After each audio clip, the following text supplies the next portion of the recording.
welcome once again to It's a Frankly Harry podcast. I'm your host, Frank Weber. So glad you could join me in the forest again this week. I think we're already up to show number 80. And I thank you for being here and with me and coming back each and every week. I can't do it without you. You're the reason why I do this. I'm not just out there each and every week.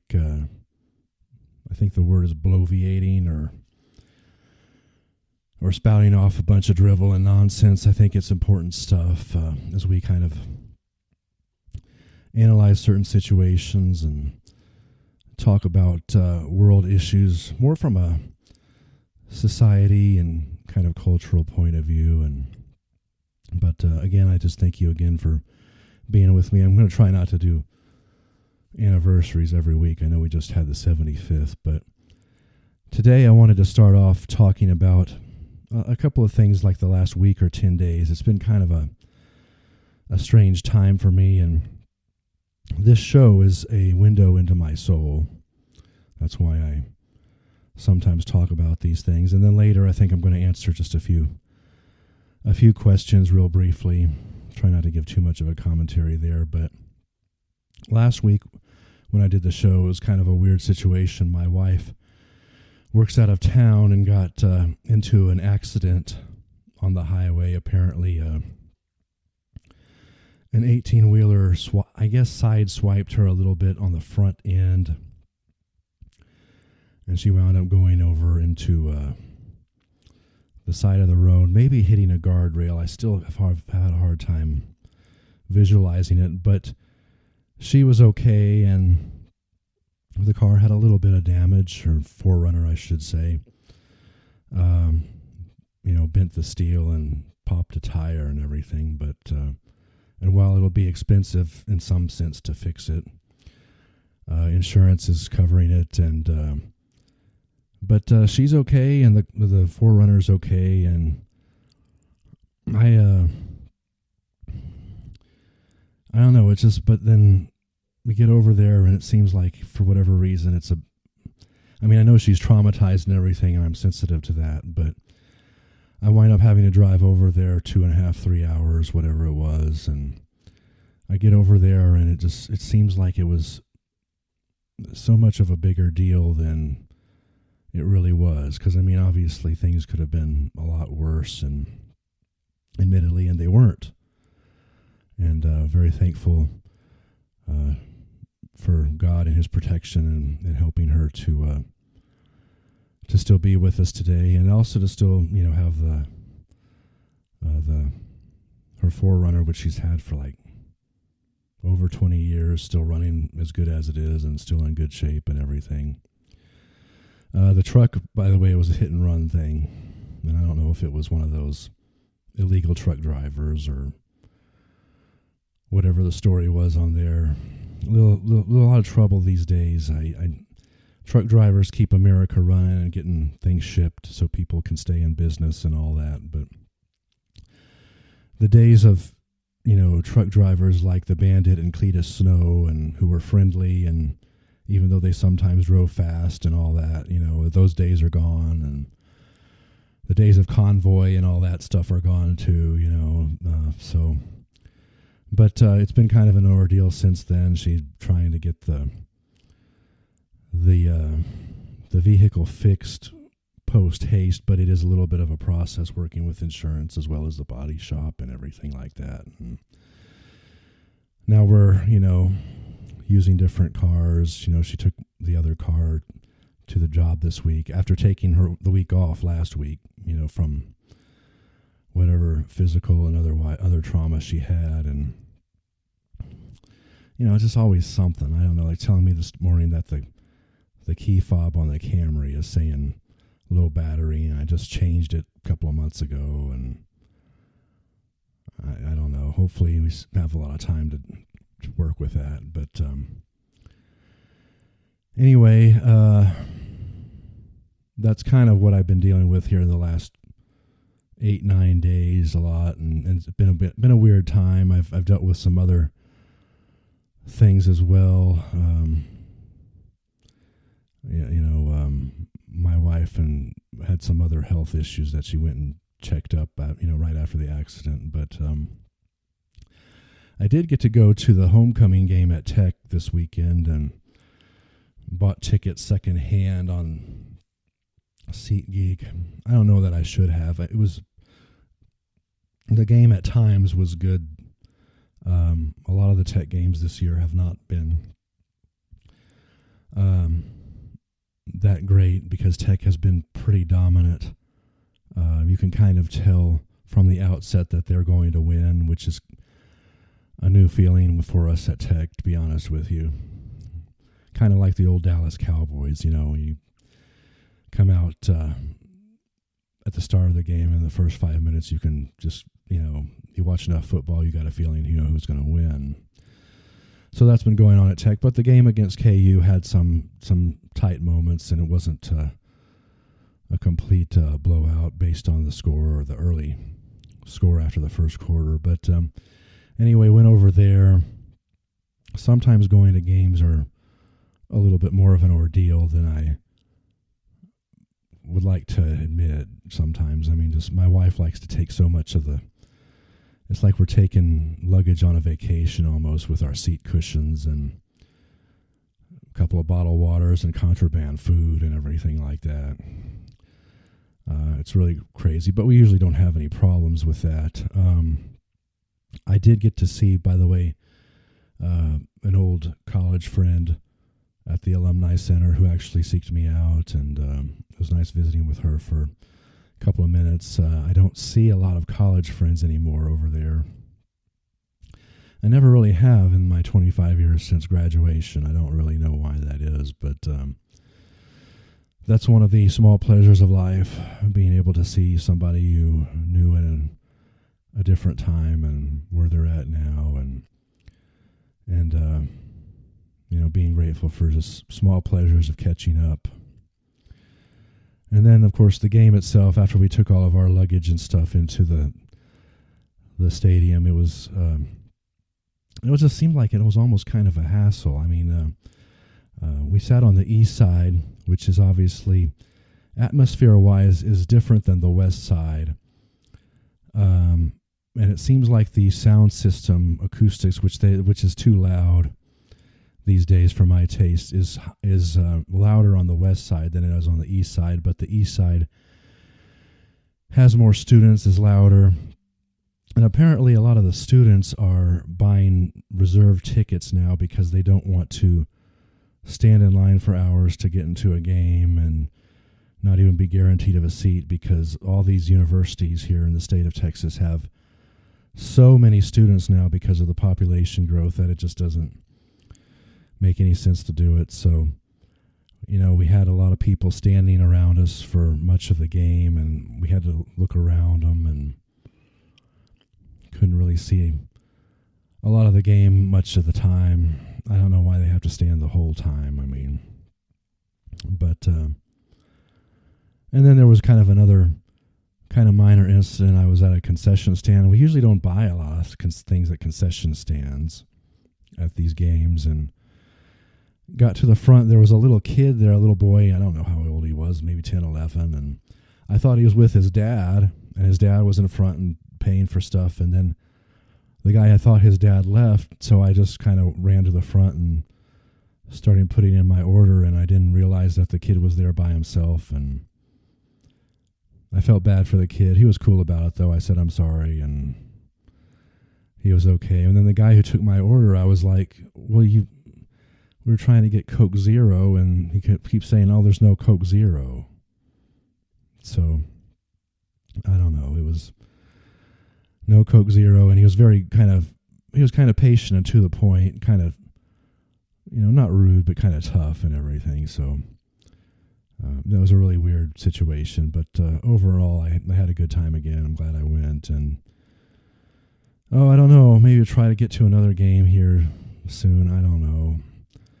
It's crazy how in-demand tickets are, and because you got having so many students, and I know the next game is Parents' Day, and so there's so many students, that means there's so many parents now, and you're talking about a university that fall enrollment is now about 42,000. There was only about 23,000 when I was there. But and then yesterday, of course, was Columbus Day. I didn't really do anything special for Columbus Day, but I think in this show about a year ago, I think people, whether you like Columbus or any of the other explorers or not, they did provide a contribution to Western civilization, and I think the world would be a much different and less advanced place if it weren't for Western civilization. And I think I said that this time last year. But I don't know. I don't want to go into this too much, but I had a lot of trouble on my accounting final. And I know it's only October, but it's a half semester course, and I already did the course evaluation and was brutally honest about his tests and the fact that they're not representative of what a general business degree, someone getting a general business degree needs to know about accounting. Basically, a non-accounting major type deal.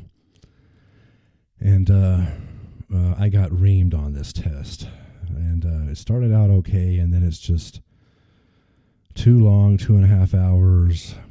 And then you get into stuff where there's a lot of fill in the blank and intermediate calculation nonsense, and it's just, it was not a good day. And it looks like, as far as my calculations go, I should get at least a C in the course, but I don't know. It's a weird deal. I don't know why the professors have to do that and why they can't understand things a little bit more about who their audience is in that regard. If we're not becoming accountants, then and we're not the kind of people who necessarily want to sit around working word problems with many, many, many, many numbers all day. I don't know. I don't know what to tell them, but I was very disappointed, and hope, trying to just move on from that now. So, and then I got kind of like a little minor snafu in another class, but I think it's okay now. And so, but it's a weird time. And, before I recorded today, my wife was calling me about the key fob on this car. And I just, it's pretty easy to change. There's really nothing to it. And, I don't know. It's, but anyway, I guess that's kind of where my life is right now. I think, like even with the issues yesterday on Monday, Columbus Day, I think you have to get out of the house sometimes and just be thankful for small graces and small pleasures. And kind of saw this. I don't know her real well, and I don't. It's not like I'm married. I'm not pursuing a relationship, but I saw this attractive young lady at the gym last night, and maybe a student here at WT, but that's okay. I'm not saying anything against WT here. But yeah, I held the door for her on the way in, and she called me sir, which, still have trouble getting used to, but later on, after I had gotten off an exercise bike and she was coming out of the classroom or whatever, we randomly crossed paths again, and she gave me this nice big smile. And I don't see a lot of nice big smiles like that just randomly from people I don't know, but it's nice. And I try to give her one back.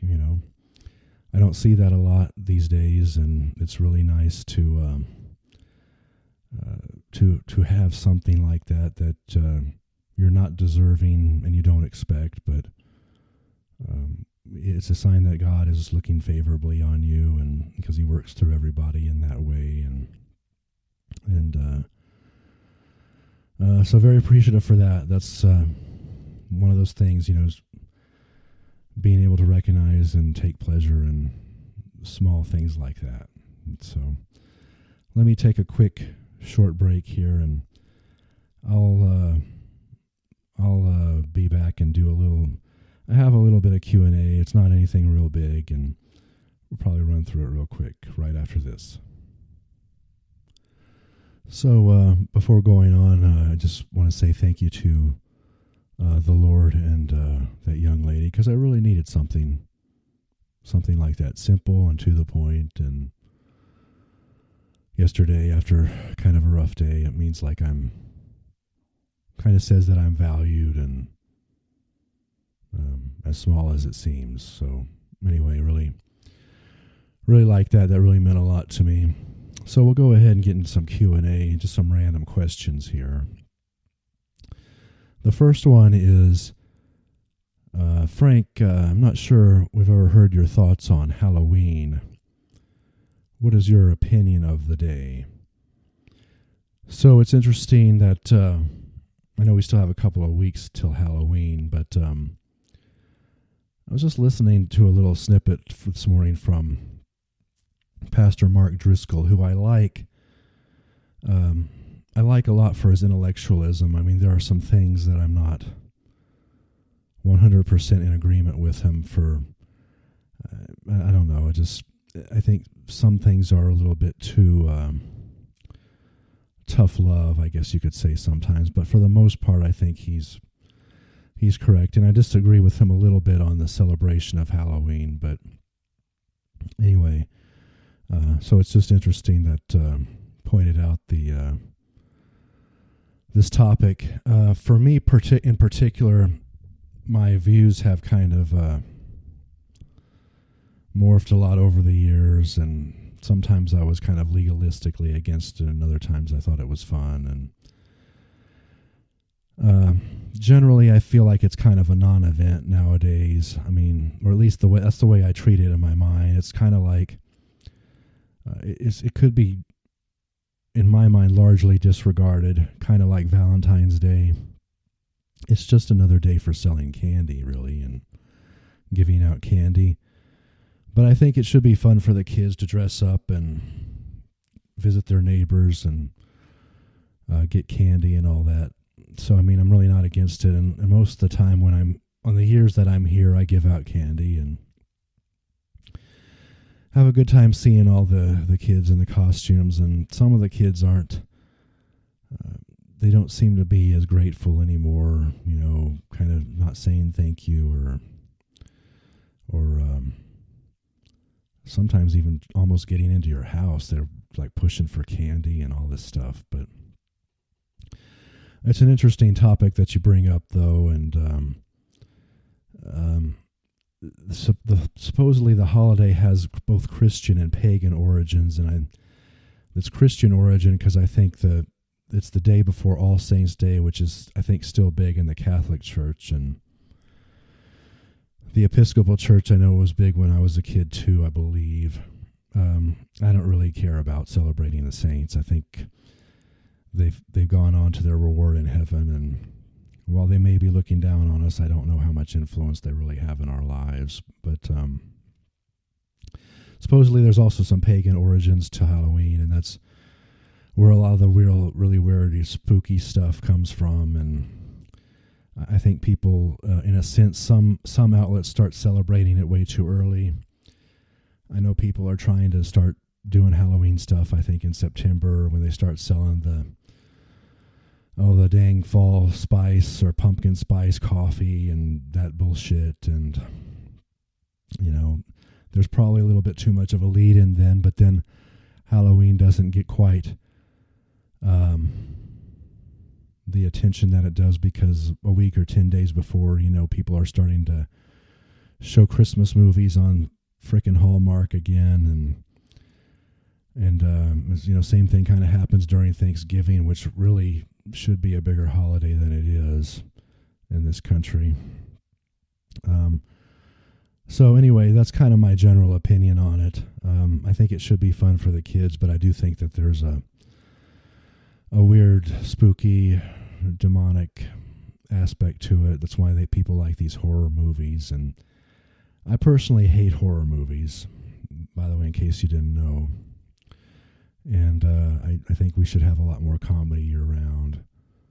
And not mess with all that stuff. Like, I think what is it, like American Movie Classics shows these movies for the entire month starting October 1st.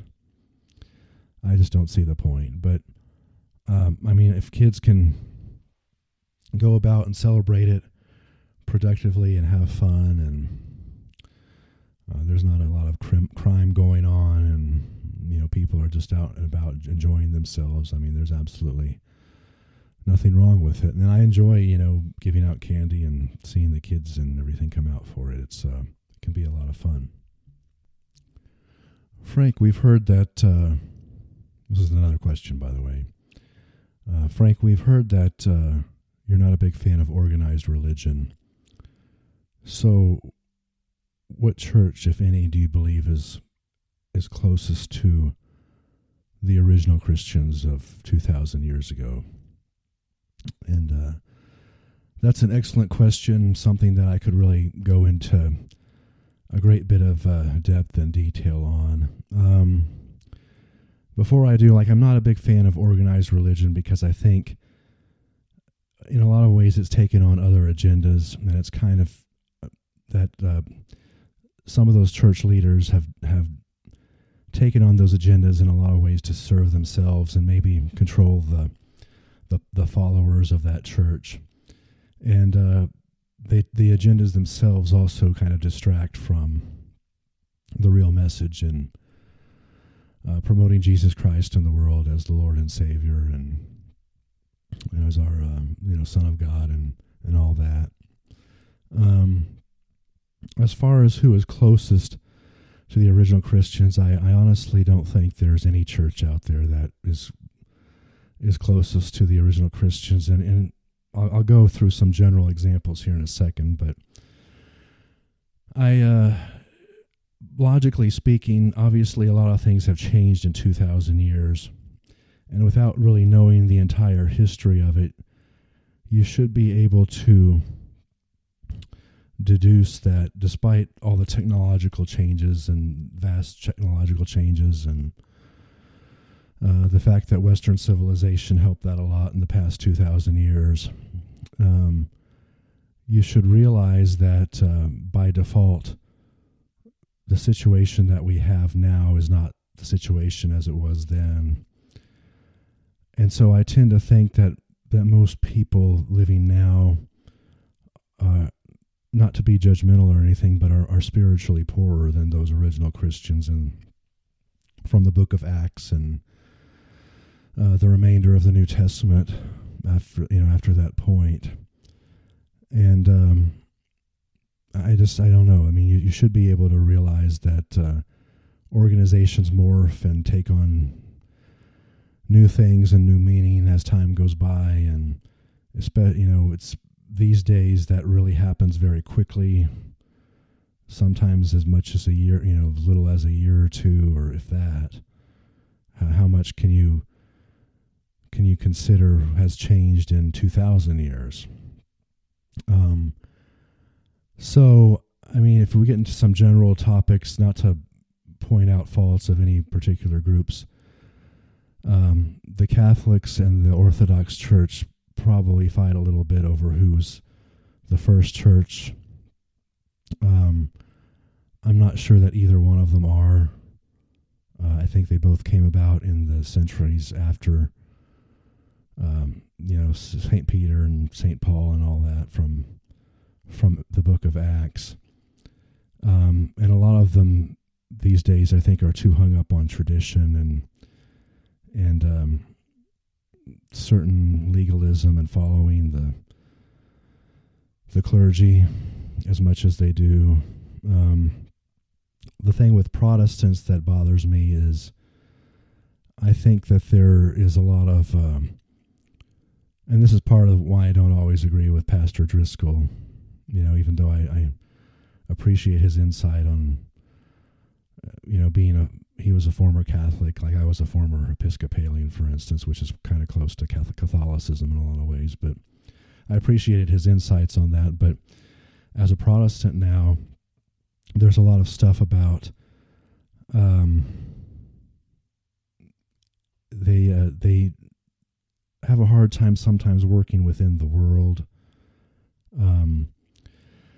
Like you want to be in the world but not of the world, but you have to realize that being in the world requires you to be in certain situations that are not necessarily comfortable and maybe require you to get out of that comfort zone a little bit as well.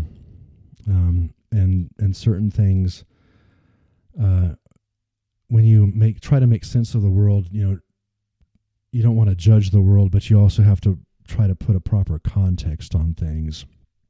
And I don't know if we, or I guess I'm still technically Protestant, I should say, but I don't know if we always look at the things the way that God actually looks at them, and that involves a much deeper walk with Him and seeking out His truth. Like I've said on here before, when it comes to looking at other people and physical beauty, lust can happen when people are clothed or unclothed, but you have to look at the context, and people do have an ability to look at other people as being attractive and what they're really attractive to, even physically attractive, but what they're really attracted to is God, whether it's physical or some other characteristic that they're attracted to.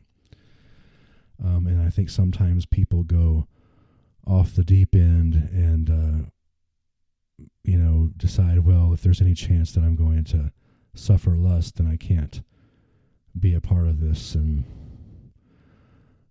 it's basically becomes crazy nonsense. And then you're less functional and less useful in the world, if that makes sense. You have to learn how to properly, I don't want to say judge, but you have to learn how to properly discern situations. And anyway, I went on too long there about my beef with the Protestant churches, but anyway, I'm not a big fan of any organized religion, really. You have to go out and, as I've said on this show before, you have to go out and pray and read your Bible. And if you have the capacity for it, well, God can give you the capacity for it, but He can also give you a lot of wisdom, and that's what you should do. Now, that's not to say that you shouldn't be part of a church community and go to church and have community for the sake of community, because it's important as well. But you have to be able to properly discern and properly make out situations in this world, and you can't take yourself out of the world, is what I would say. So anyway, that's it in a nutshell. I mean, could go into a lot of deeper things regarding all these churches and why I'm not really a big fan of them these days. So, but I don't have time to go into everything, so that's why I don't. But anyway, one last question, just kind of a random question. I know excuse me here a little bit. One last question somebody said, and I talked about small pleasures earlier in the show. This question is, what's one thing that you think about that gives you comfort level in times of distress, Frank? Kind of like, I guess you could say, kind of like the distress that I've had in recent days and the last week or two here with all the things I started the show with today. I think that it's difficult sometimes. I think loneliness is a real problem in this world, and I just mentioned community. I think people should have their own communities, whatever that involves, whether it's a church or having people to play golf with and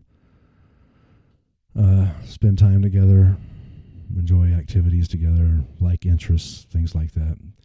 Things that if I were on an actual college campus instead of studying online, that I would love to be a part of, just to make friendships and enjoy specific interests.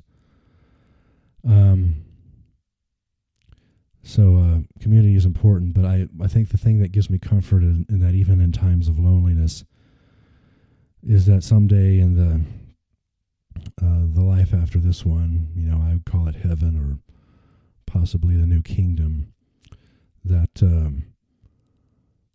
we will be satisfied for sure in that and many other regards. We will fully be the people we were meant to be, and we will have more than we could possibly imagine in terms of friends and family and community in that next plane. And it's hard to see that in the here and now, but because God has a purpose for us here still, or me, He still has a certain purpose for me at least. I don't know, I can't speak for everybody, but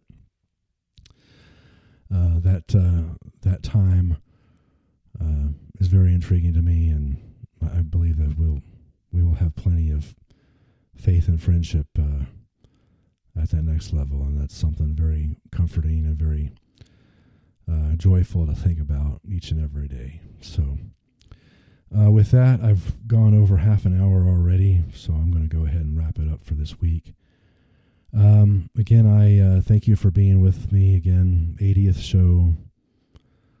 I try not to celebrate too often here, but sharing is caring. I'd love for you to share the show with your friends, family, anybody you run out into the world with, maybe your accountant, since we're talking about accounting here earlier, or financial advisor, doctor, dentist, lawyer, person down at Starbucks, whoever. Share the show and hit the subscribe button, and we'd love to hear your comments and direct messages.